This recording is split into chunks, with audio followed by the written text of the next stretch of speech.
Assalamualaikum warahmatullahi wabarakatuh. Kembali lagi bersama saya Iqbal Anandi di channel yang memberikan informasi-informasi menarik dan bermanfaat bagi Anda. Bagaimana kabarnya? Semoga kalian sehat selalu. Di video kali ini kita akan sama-sama belajar fitur-fitur yang jarang orang pakai, yang jarang orang ketahui di dalam aplikasi KineMaster. Kita langsung gaskan aja, oke? Oke, sebelumnya tampilannya kosong ya kayak gini nih.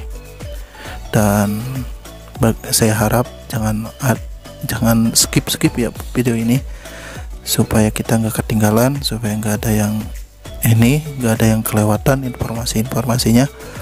Dan kita akan sama-sama belajar apa aja sih fitur yang penting gitu, yang jarang orang pakai gitu buat editing video gitu. Oke. Jadi kita akan belajar gimana sih cara atau apa saja fitur yang jarang orang pakai. Di sini saya masukkan 2 video ya. Kita contoh aja 2 video ya. Misalkan ini 2 fitur yang jarang orang pakai. Untuk fitur yang pertama yang jarang banget orang mau pakai gitu ya. Kita misalkan masuk ke play audio seperti ini. Kita tambahkan audio. Fitur yang jarang orang pakai adalah fitur loop. Jarang orang pakai adalah fitur loop atau fitur mengulang-ulang seperti itu. Ini kan misalkan fitur loop itu untuk apa sih? Kalau misalkan seperti ini, kalian kan kalau misalkan musik pengen dilanjutin sampai akhir, kalian kan bisa pencet ini lagunya, kemudian pencet ini duplikat kan, kemudian kalian tekan geser sampai akhir, sampai musik itu nempel gitu ya. Seperti itu biasanya. Kalau untuk itu seperti ini kan biasanya. Sebenarnya fitur loop ini berfungsi seperti ini. Kita hapus saja ya duplikatnya. Fitur loop itu berfungsi jika kalian ingin mengulang-ulang lagu tersebut tanpa harus menduplikatnya. Jadi kalau misalkan kalian pengen musiknya sampai sini, misalkan nih sampai detik sini, kalian tinggal tarik aja sampai sini. Seperti itu. Dan kelemahan dari fitur loop itu nggak bisa dipangkas. Ingat ya, kelemahan dari fitur loop itu nggak bisa dipangkas. Seperti itu. Kita kembalikan. Dan satu lagi, loop. Kalau misalkan kalian pengen ini musiknya sampai akhir, kalian bisa pencet tersimpul hingga akhir. Nanti otomatis akan sampai akhir video kalian. Seperti itu. Dan fitur yang jarang dipakai juga fitur berkumandang. Kalian bisa gunakan ini untuk seperti efek-efek, pengen seperti di kayak suara dimana di ruangan atau studio, bahkan di yang lain. Kalau normal ya bawaan dari videonya tersebut, bawaan dari audionya tersebut, seperti itu. Dan yang jarang juga orang pakai adalah komposer. Apa sih gunanya komposer? Komposer itu digunakan untuk apabila kalian suaranya itu kegedean, jadi kalian suaranya akan kecil, akan mengecil seperti ini. Kita hapus dulu ya audionya. Kalian perhatikan di samping sini tuh suara kecil kan, suaranya kecil kan. Kalau misalkan pakai komposer, kita aktifkan komposernya ya, tuh lumayan nambah gede. Oke, bisa kelihatan kan seperti itu. Kalian bisa juga gunakan komposer ini kalau misalkan suaranya kecil atau kegedean, atau kalian misalkan kecil banget tapi bisa digedein lagi di sini di samping volume. Oke. Dan fitur ini apa sih namanya fiturnya? Lupa ya. Ini fitur ini digunakan untuk mengurangi yang namanya kresek-kresek gitu. Oke. Yang mengurangi namanya kresek-kresek di dalam video atau audio, dalam audio gitu. Seperti itu. Dan di sini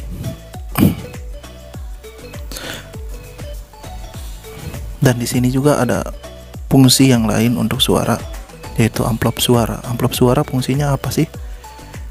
Misalkan kalian pengen di detik ini nih, detik 18 sampai detik ke 20 kalian suaranya nambah kecil atau nambah besar, kalian pencet dulu tambah, nanti kalian geser lagi dikit, pencet lagi tambah, nanti kalian bisa digedein kayak gini. Detik 19 gede, nanti mulai turunnya di detik 30. Misalkan pencet lagi tambah, kalian gede gini lagi, kalian pencet lagi tambah dikit, kalian turunin ke 100 kayak gitu. Nanti suaranya akan nambah gede. Begitupun sebaliknya, kalau kalian misalkan pengennya nambah kecil suaranya, dibalikin lagi. Oke. Seperti itu. Kalau ini penyesuaian, atau di dalam bahasa Inggrisnya adjustment ya dia. Penyesuaian di sini digunakan untuk ini gambar atau visualnya. Gimana sih supaya tuh efek kayak gini nih. Kalau yang editingnya udah bagus, ini berfungsi banget gitu. Saya sama-sama belajar, kita sama-sama belajar ya. Oke. Bukan berarti saya memberikan tutorial ini saya juga bukan ahli gitu. Kita sama-sama belajar. Bayangan kayak gini gitu, seperti itu. Misalkan pengen ininya lebih berasa seperti ini, bisa kan? Lebih berwarna gitu, kecerahannya cerah dengan agak gelap gitu. Tapi ininya kontrasnya digedein kayak gitu. Nanti bisa seperti tadinya kan videonya tuh.